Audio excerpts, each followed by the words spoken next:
আজকের ব্লগটা যখন শুরু করছি তখন সময় হলো 6:30, সন্ধ্যা 6:30। সন্ধ্যা দেওয়া হয়ে গেছে, সন্ধ্যা বসেও গেছে।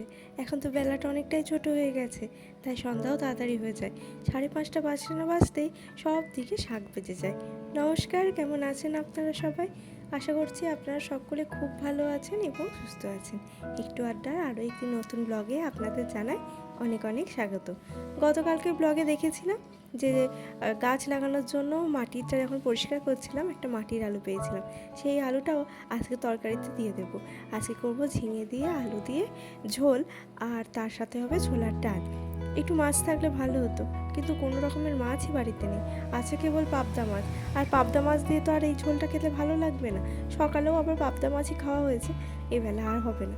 সেই কারণেই শুধু এই পাতলা ঝোলটা হবে, খুব একটা পাতলাও হবে না, যাতে ভাত খাওয়া যায় তেমনই হবে। অমিতের এখন সমস্ত কিছু খাওয়া বারণ, তেল মশলা সমস্ত কিছু। প্রচণ্ড গ্যাস অম্বলে ভুগছে, সেই কারণে হোমিওপ্যাথি ওষুধ খাচ্ছে। তো এখন ডাক্তারে বলেছে কিছু খাবার একটু বন্ধ রাখতে, আর একটু তেল মশলা ছাড়া খাবার খেতে, আর কোনো সময় পেট যেন খালি না থাকে। সেই কারণেই আজকে একটু এই রকম রান্নাই হচ্ছে, কদিন ধরেই হচ্ছে। আবার তরকারিতে শুকনো লঙ্কার ব্যবহার একদমই করছি না, করছি কেবল কাঁচা লঙ্কার ব্যবহার। আর একটু কালারের জন্য দিচ্ছি একটু ওই যে কাশ্মীরি রেড চিলি পাউডার, আর টমেটো দিলেও তো সামান্য একটু কালার হয়ে যায়।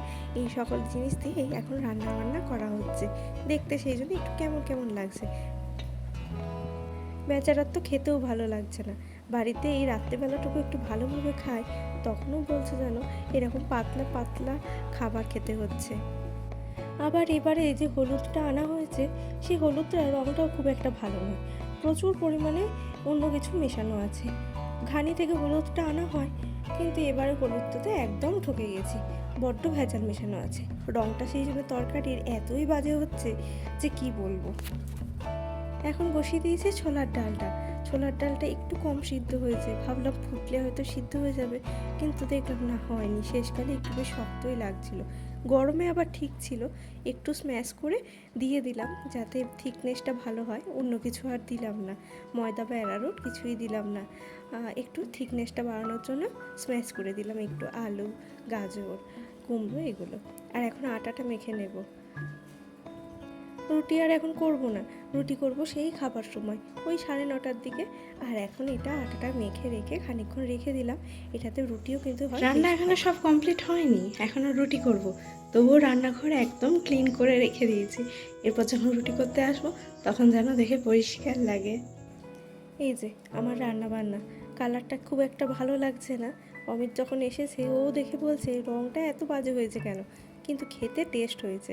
আর এই যে সকালের একটু মুসুরির ডাল ছিল, কোনো ভাজা ভুজি এখন একদমই কিছু চলছে না, সেই কারণে করছিও না।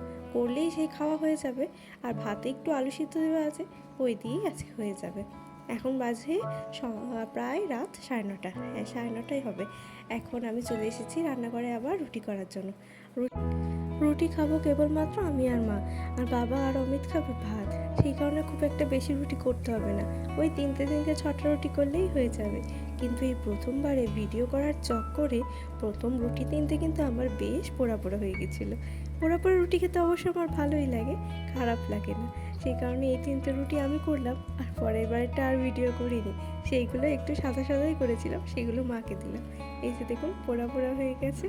তো চলুন রাতের খাওয়া দাওয়া এবার করে নিই। সকলে খুব ভালো থাকবেন, সুস্থ থাকবেন, সাবধানে থাকবেন। আমার ব্লগ কেমন লাগলো অবশ্যই জানাবেন। সবাইকে জানাই শুভরাত্রি। আজকের মতন আসি, টাটা। দেখা হবে আবার খুব শীঘ্রই নতুন কোনো একটি ব্লগে।